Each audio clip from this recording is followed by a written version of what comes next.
Hey guys, happy Saturday. I am at the gym where I work and I came here to do some cardio this morning. And I literally just got off of the machine because I have a lot on my heart today.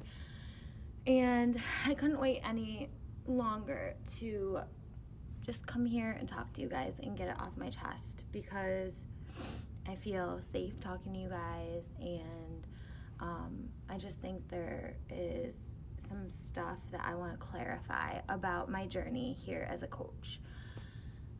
And it's been a really long time since I've really poured back into what my why is as a coach. I think a lot of people that know me personally know kind of like what my intentions are with this business, but I don't know that everybody really understands the importance of it all to me and why I am the way I am. I truly feel like the last 6 months I've been in survival mode. I don't know if you guys know what that means, but it means that I have been waking up in the morning, getting through my day, going to bed late at night, and doing it over and over and over again, almost like a robot. And I don't like that about my life right now. And I've just been doing a lot of thinking as to why I am like this, or why I am so like hard on myself when I unplug, or I, unplug, or like relax from working out for a little while, or whatever. And it's because of a couple of things. Growing up, like my dad was like one of the best people in my life. So don't get me wrong, like he was an amazing dad, but my parents divorced when I was young, and my dad moved away for a long time. And I would only get to see him one time a year if I was lucky, because he had a big position on the railroad.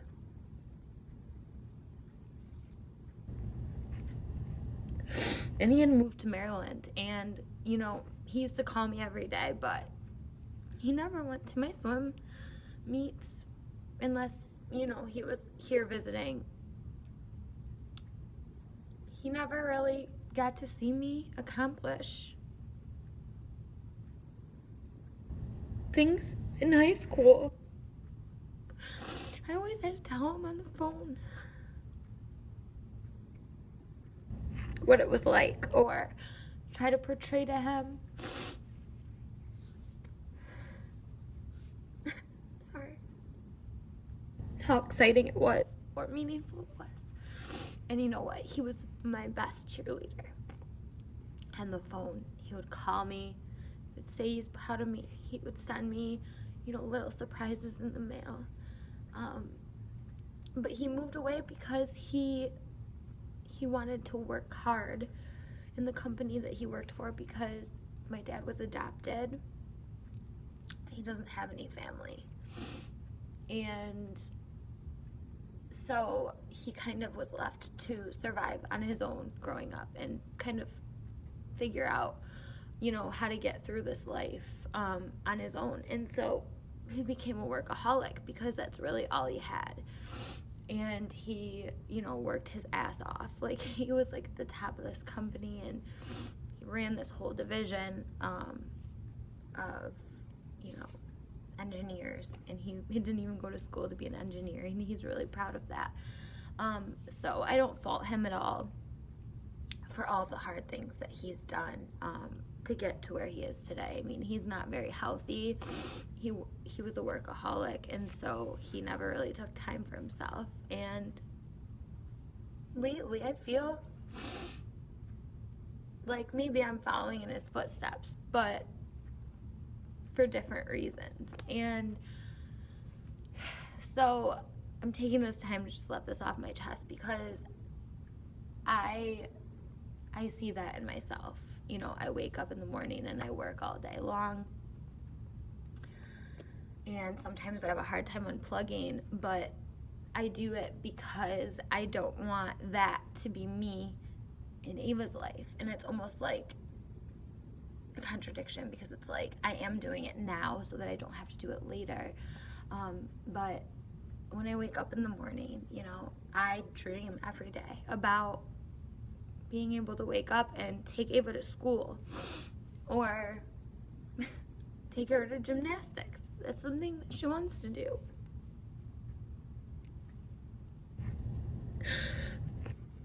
The first few years of being a mom, I missed out on a lot. I used to work in Victor for a long time, and I had to drive and commute, and I had to be there at 8 a.m. Some days I wouldn't get home until like 7, especially in the winter. And a lot of like Ava's firsts, they were seen by other people. Because I was busy working somewhere else, hating every minute of it, barely making any money. And then Paul got sick.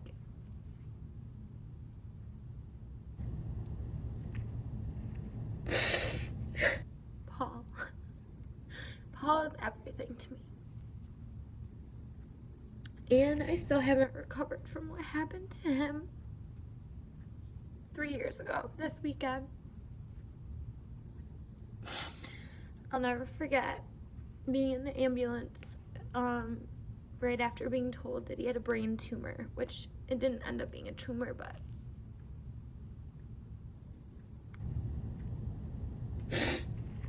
that's what we thought at the moment. And we were driving in the ambulance, and I looked back, and Paul is a tough guy. Only seen him cry a couple times, and it wasn't even really a cry. And I just remember, and I'll never forget this moment, looking in the back of the ambulance, and I could see his head, and all I could see was just water flowing off his cheek. And I got over the event that happened. He had brain surgery, he was ill, and he's better now. But I've never been able to get over what he must have been feeling in that moment.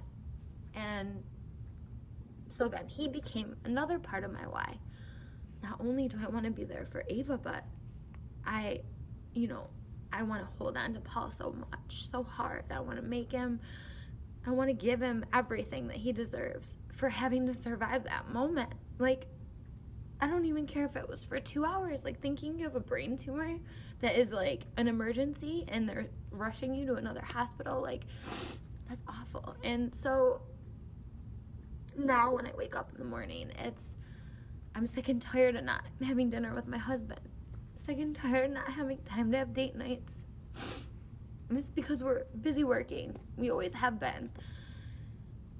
So I know it's probably portrayed to a lot of people that just a robot. And I don't mean it to be that way. But I kind of have been, because I'm in survival mode. Because I look at it this way: if I've already missed out on all those amazing things, you know, Ava's first word happened at my in-laws' house. I got to see her crawl for the first time. That was important, you know. But all these things that I missed because I was at work and someone else was taking care of my baby. And I don't know if everyone watching this is a mom or not, but when you become a mom, if you're not one yet, you'll know what I mean. It's this burning love in the pit of your stomach, and you just want to never leave. And so that's why I wake up every day, you guys, and I cried. And maybe I work too hard or too much.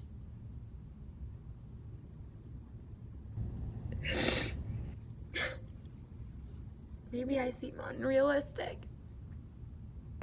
And I'm sorry for that. But I have a big, big reason why.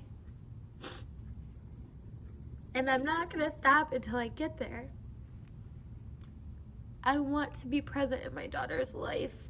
And I knew that if I wanted that kind of lifestyle where I can be there, I had to do something crazy now and sacrifice now. And I was willing to sacrifice myself.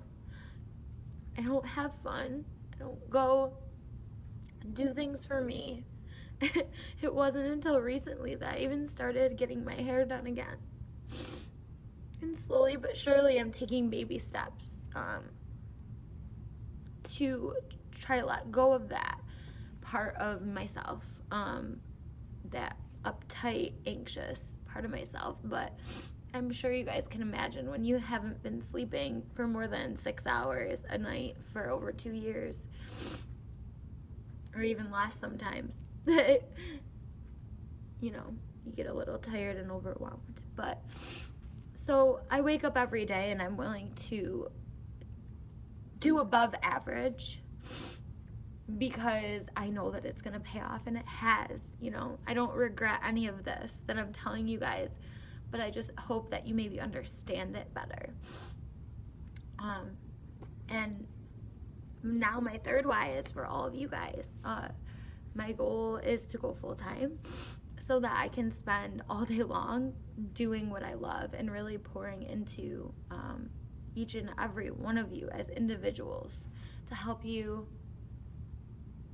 get to where you want to go and to help make your why a reality. And because it can happen, and I don't regret any of this, but I just wanted to explain to you guys, I'm not like a cold-blooded person, you know.